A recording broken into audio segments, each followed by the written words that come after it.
Página 30. Capitalismo contra capitalismo, Michel Albert, 1991. Capítulo 2. America Backwards. Estados Unidos retrocede. 2.6.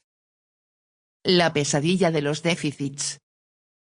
Pero lo que más amenaza al Estados Unidos de después de Reagan no es, pese a todo, la decadencia industrial ni el dualismo social, son los déficits vertiginosos, sin precedentes. Esta no es la menor de las paradojas a inscribir en el pasivo de un presidente que prometía reducir el peso del Estado, devolviendo a su país los medios de su independencia. Hoy son todavía cifras que dificultan, cada noche, el sueño de buena cantidad de responsables norteamericanos, pero ya no los mismos que ayer. En los años 60 y 70, recordémoslo, bajo Kennedy, Johnson o Nixon, una cifra simple y terrible se difundía cada mañana en los boletines informativos de todas las radios: el recuento de los boys caídos en Vietnam. Hoy, otra cifra se muestra, permanentemente, en un tablero luminoso de la calle 42 de Nueva York. Es ya deuda del Estado federal norteamericano. A finales de 1990, alcanzaba la increíble suma de $3.100.000 millones, o sea alrededor de 3 años de la totalidad de los ingresos presupuestarios, o aún 35 años de un déficit presupuestario ya enorme de por sí, como veremos. En cuanto a las otras cifras, hablan por sí solas y podríamos, de forma interminable, alinear las más catastróficas de ellas. Limitémonos a algunos ejemplos. La balanza de pagos, que estaba casi en equilibrio a fines de los años 70, acusaba en 1987 un déficit de $180.000 millones, o sea el 3,5% del PIB. Este déficit alcanzó los $85.000 millones, 1,5% del PIB, en 1989, pero sigue siendo enorme. Este déficit proviene de la industria, cuando incluso, para los productos agrícolas, el saldo sigue siendo excedente. Pero esto no es muy consolador. País exportador de productos agrícolas, importador de productos industriales. Estados Unidos ve acercarse así ya estructura de sus intercambios allá de los países subdesarrollados. En materia presupuestaria, ya situación no es más brillante, y ya deuda dejada por Ronald Reagan está en consonancia con una especie de falsedad electorera. Se podía pretender impunemente, en efecto, reducir los impuestos aumentando al mismo tiempo los gastos militares, y sin tocar significativamente los otros gastos.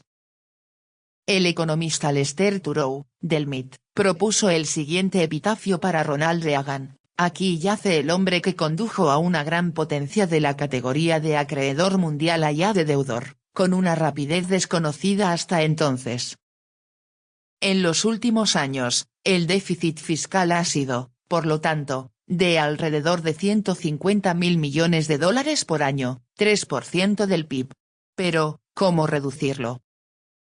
Ninguno de los poderes norteamericanos quiere decidirse a traicionar sus compromisos electorales.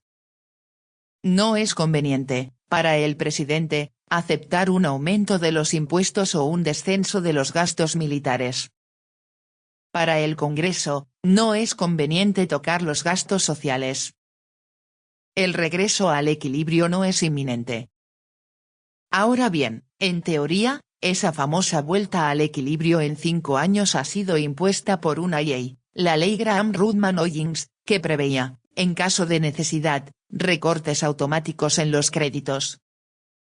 Pero el Congreso y el presidente tienen dificultades para ponerse de acuerdo a fin de aplicar esta ley. A fines de octubre de 1990, se pudo asistir en Washington al espectáculo, humillante para ya mayor potencia del mundo, de un presidente incapaz de concentrar un acuerdo, y amenazado con suspender el sueldo a los funcionarios federales. Esos déficits, naturalmente, paralizan el poder político y lo inhiben para proseguir determinados programas que son sin embargo vitales, especialmente en materia de educación, de investigación y de infraestructuras. Sin hablar del hecho de que, con ocasión del desencadenamiento de la crisis del Golfo a fines del verano de 1990, el mundo estupefacto pudo ver al poderoso Estados Unidos obligado a tender la mano a sus aliados para financiar su compromiso militar. En este aspecto, encuentro simplemente indecentes algunas burlas. Pues lo asombroso no es que entonces se hubieran pedido contribuciones, principalmente a los países árabes del Golfo, sino que esto no se hubiera hecho antes y, para comenzar, a nosotros mismos, los europeos occidentales, que, desde la época de Stalin, sin duda habríamos conocido la suerte de los checos y de los húngaros si los soldados norteamericanos no hubieran venido a asegurar nuestra defensa francesa, gratuitamente o poco menos.